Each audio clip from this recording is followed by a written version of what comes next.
Live from Las Vegas, it's theCUBE, covering NetApp Insight 2017. Brought to you by NetApp. Hello everyone, welcome back to our CUBE coverage, exclusive coverage here at the NetApp Insight 2017. This is theCUBE, I'm John Furrier, the co-host, co-founder, with Keith Townsend, CTO advisor here in Las Vegas, Nevada at the Mandalay Bay. Our next guest is Jennifer Meyer, Senior Director, Cloud Product Marketing. Ingo Fuchs, who's the Senior Manager, Cloud Product Marketing. You guys are doing a lot of the heavy lifting on the front lines for NetApp on the cloud. Welcome to theCUBE. Good to see you. Thank you so much for having us. Okay, so we've been covering it, but now it's pretty clear that there's a cloud play, there is a cloud play for NetApp. You guys are showing product, a lot of products in the keynotes, both in the data center, in the next generation, but the cloud, big part of the story. It's certainly, we hear, resonating with customers, and all the guests that have come on from the A teams, and your partner channels, all are like, this is really, really great thing. Yeah, I think part of the plan? Absolutely part of the plan. I mean, if you caught any of the latest messaging, which Gene and the team have worked really hard on, it's all about us being the data authority in the hybrid cloud, right? And so if you think about, let's unpack hybrid cloud, there's only about 1% of the population of the planet that's not adopting cloud in some way. Yeah. And we believe that after the last 25 years of our history in data management and our leadership with things like ONTAP, that we are well equipped to help people get there how they want to get there and with what. Right. And you have an install base too, so you've been selling boxes. Everyone knows you for selling, that's an old term, but I'm showing my age. Hardware. But hardware's not going away either. Amazon makes their own stuff too, so you got to still store stuff, so storage will be there, servers will be there, hyperconvergence, all that's happening under the hood, but the software's where the value is. Certainly, we have an expression in SiliconANGLE, software's eating the world, as Mark Andreessen said, but data's eating software. Anthony, your general manager, came on and said, data is trumping applications. Used to be applications had data, now data has applications. Right. So that flips things upside down, and you guys got to go build that market out for your customers. How do your customers at NetApp and prospective customers, new customers, net new, engage with NetApp, and what's the positioning, what's the value? Yeah, there are a lot of different ways to do it. So if you're an existing NetApp customer today, a really, really easy way to get into the cloud. So we have one of our products called ONTAP Cloud. It's our storage operating system, the #1 storage operating system in the world, running inside Azure and AWS hyperscalers. So use all the same tools, all the same mechanisms that you would use on premises, but you're now running in the cloud. So that makes it really easy to lift and shift applications that are using NFS or CIFS or iSCSI protocols straight into the cloud, because you have the same storage operating system that you have on premises, you have deduplication, you have snapshots, you have cloning, you have all of the advantages of data management infrastructure that has been developed over the last 25 years. So some of the pushback that I've seen is that, yeah, you have the tooling, but isn't the cloud all about the new? Can you actually build new apps with using ONTAP and Microsoft Azure NFS? Can you talk to us a little bit about the story about not just bringing your legacy tools, quote unquote, but also the new capabilities that developers will find as a result of the cloud offerings? Yeah, absolutely. I think, in my opinion, the most exciting announcement this week, and others may argue differently. You're a little biased. I'm a little bit biased because it's my baby, so I do care about it, is that Microsoft announced, and that we announced that we are the technology provider for Microsoft launching an enterprise class NFS service natively in Azure. Now if you think about that, if it runs natively in Azure, it sits right next to the infrastructure that is processing HD Insight, that's running SQL Server. Microsoft announced that they are having SQL running on Linux. So suddenly having an enterprise class, very, very fast, high performance, managed by NetApp NFS service running natively in Azure opens up the opportunities to do IoT, to run your enterprise databases against this infrastructure, and really opening up the doors for customers to do more. And because you're using tools like HD Insight, you can run analytics, you can now expand into AI, into machine learning. All of that is now open to people that are cloud native. And cloud natives don't want to go back and learn how to manage a storage infrastructure. That's not a good use of their time. So if something like the NFS service in Azure, you don't have to learn how to do storage. All you do is you go to the portal, you provision it, you click on it, it's running, it's done. I think that's a really important point because everybody just hears it's a new native or first-party service in Azure, which frankly is industry first. I mean, nobody, especially from the storage provider standpoint, is doing that today. But I think for the ability to get all those enterprise class services without it feeling like a prostate exam is probably a first for everybody. Well, you get put under for that these days. But I mean, my point is, the multi-cloud thing's interesting to me, and this is, I think you guys have hit on something with the Cloud Orchestrator product we saw on stage, the demo, is that multi-cloud, customers don't want to be locked in. That's right. That's number one thing we hear on theCUBE, and the suppliers, oh no, we don't have lock-in. Now open source has been growing, that's great, but the lock-in, the new lock-in as we call it is functionality. Are you helping customers scale up and scale out at the same time? So the question for you is, how far along is that Cloud Orchestrator? And is that the guiding principle of the cloud group to seamlessly abstract away? First of all, the Cloud Orchestrator allows you to move data around just by clicking buttons. Essentially it takes away all the under the covers work that's needed. That's right. Because each cloud has its own architecture. That's right. And how they do things. So that's a value proposition I think will be a home run.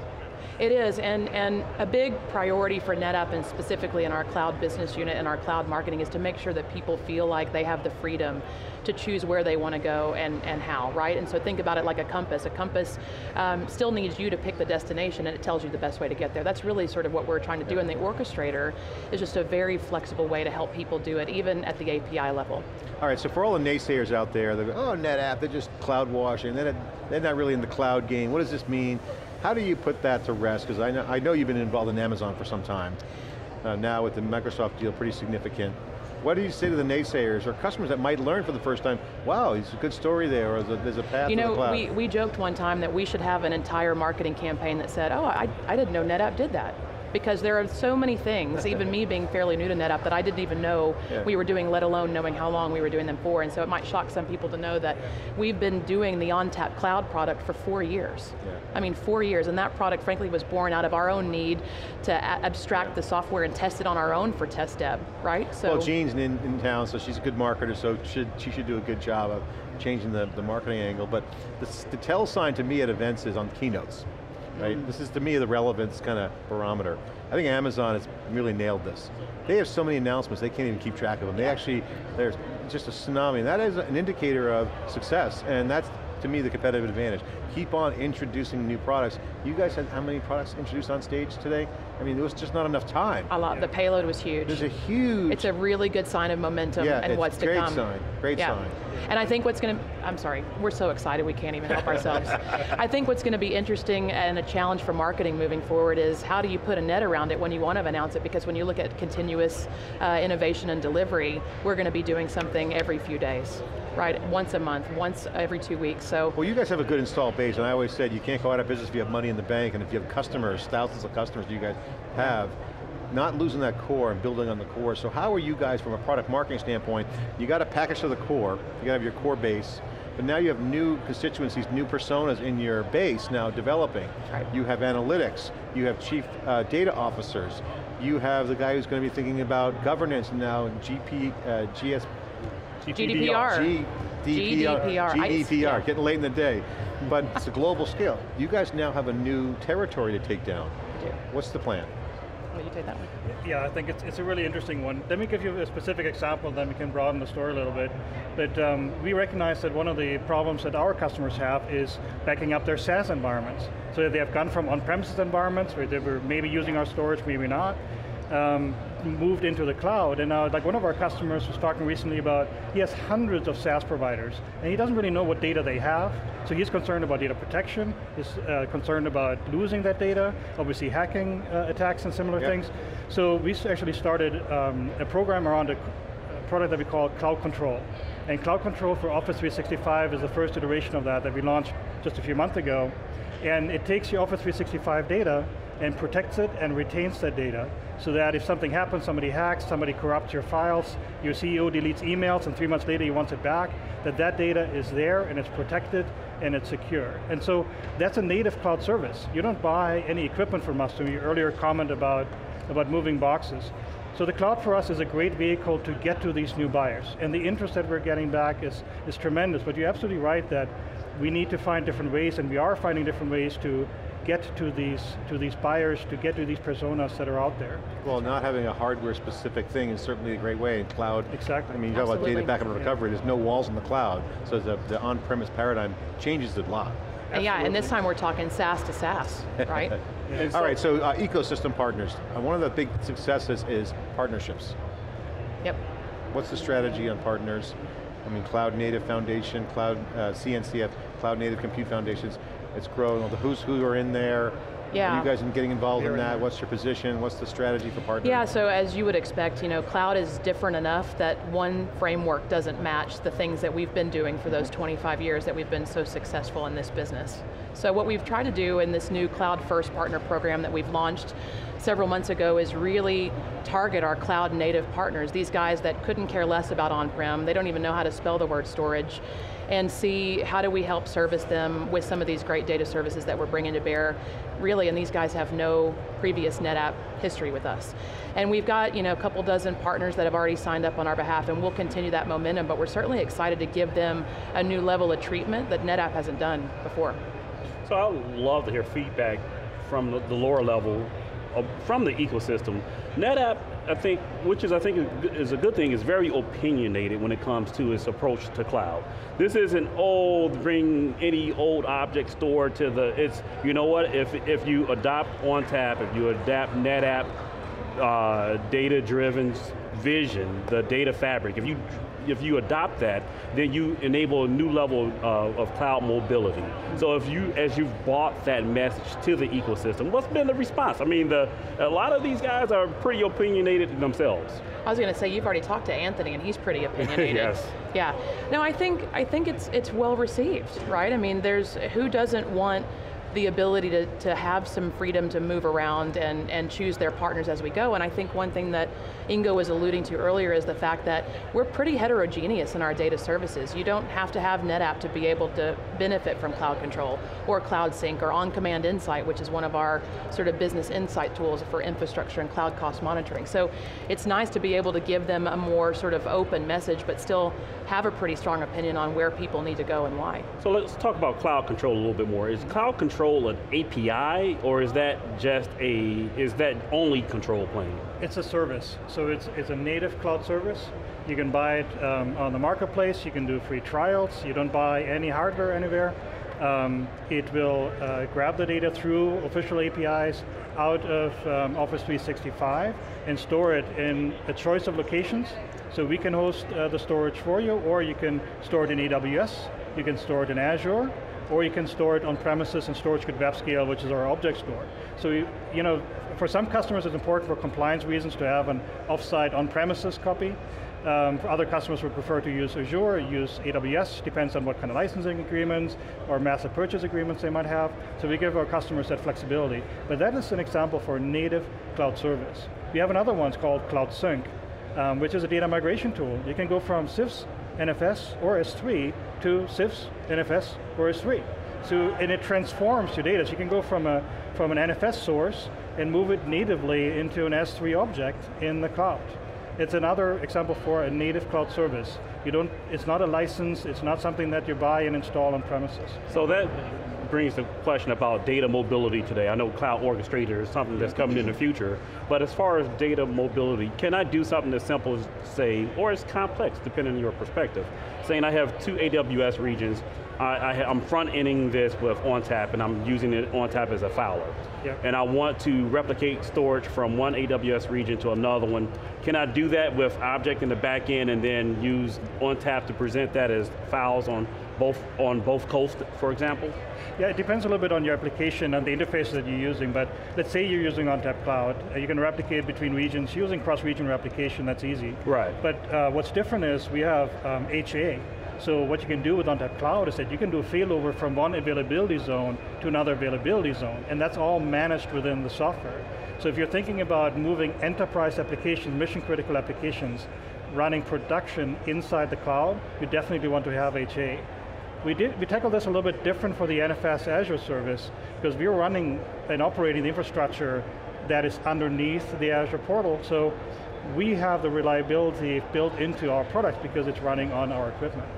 so we have complete control over that. Guys, final question, I know we got to go, but I want to get your thoughts on management software, because the management game is changing the cloud too, as the trend of having the same code bases running on-prem and on the cloud, or applications working across multiple clouds, brings up the role of the folks that are being shifted to high value activities. One of them is managing dashboards, and which is automating some of the system management, application management.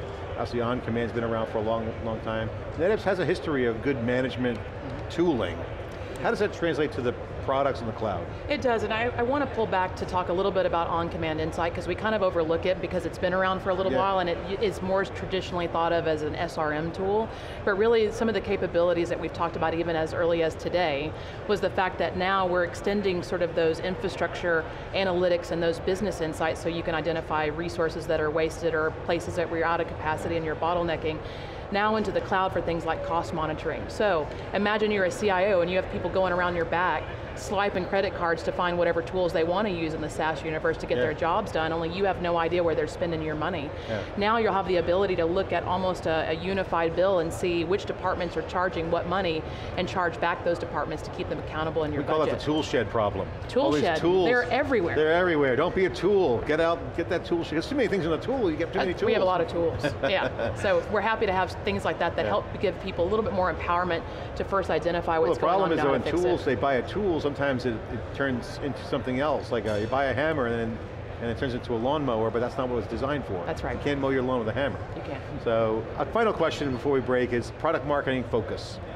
What's the to-do items? You guys got your list. I know you're making decisions with the product teams on how to take it to market. What's the to-do list for you guys? I'll give my answer and then I'll let you close, but it's messaging, messaging, messaging, right? I think in marketing, we traditionally get sick of our own message before sometimes our audiences have heard it, and certainly we don't want to let Jean down because she's done such a phenomenal job of getting this ship steered in a singular direction. So you're going to see a lot of big, bold messages from us, a lot of us not being apologetic about some of the great IP that we've got and some of the great things that we're doing. So we want to be sort of out there reiterating that we're helping people harness the power of the hybrid cloud and that we are the data authority in the hybrid cloud. As I say, position it and they will come. That's absolutely right. Anything you'd like to add?